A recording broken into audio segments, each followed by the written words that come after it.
Hello everyone, this is Mr. Avila with our Unit 4 review. When we did Unit 4, we were talking about this idea of exponential functions. And you'll see here at the very top, we use this formula over and over again. Initial amount times growth factor to the power of x is the exponential function that represents a lot of these situations. So let's take a look at number one. Let the function t represent the population of turtles on Easter Island. T of y in thousands, that's going to be important. And it represents the number of turtles y years after being counted.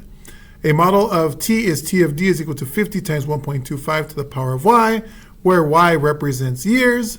Answer the following questions. How many turtles were on the island when they were initially counted? Well, hopefully you remember that if you notice here, the initial amount is always outside of that parentheses. So that would be the 50.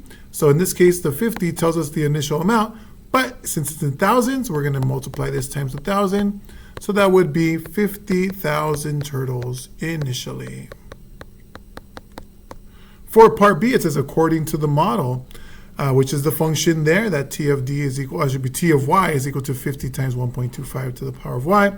How many turtles are on the island after 2 years? You would just take the 50 times 1.25 to the power of y, and instead of putting the power of y, you would put the power of 2. That'll tell us how many turtles there are after 2 years. We'd jump over to Desmos, type in 50 times 1.25 to the power of 2, and that would be 78.125, the number that we get. But because this function is in thousands, we have to multiply it by 1,000, and that gives us what 78,125 turtles. What's the growth factor in this situation? Well, the growth factor is the number inside the parentheses. That's 1.25. And to find the percent increase, well, we know that 1.25 comes from 100%. Plus some percent equals 125%. So the growth factor is the one that gives us 100% plus what? It gives me 125. The growth factor is 25%.